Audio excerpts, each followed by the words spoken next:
12ª edizione continuiamo a crescere, abbiamo superato sia le 100 strutture, le 100 delegazioni universitarie che saranno presenti in questi giorni provenendo da tutta Italia, sia i 1000 appuntamenti. Nella giornata di domani ci saranno 1000 incontri fra un'azienda e un'università. Dialogheranno e decideranno come collaborare insieme per fare concretamente innovazione.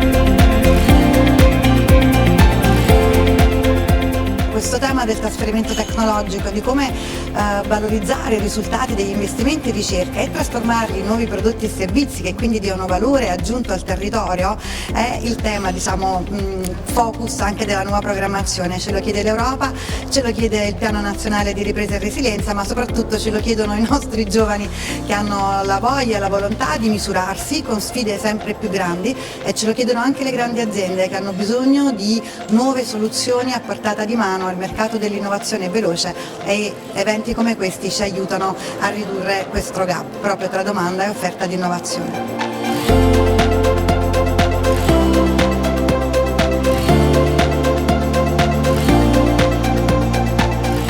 12 anni abbiamo portato qui a Salerno, nel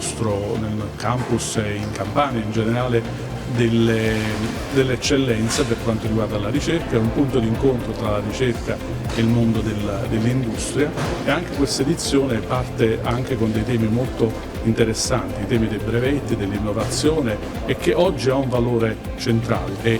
la Borsa vuole dare un contributo per comprendere anche quali saranno gli scenari futuri.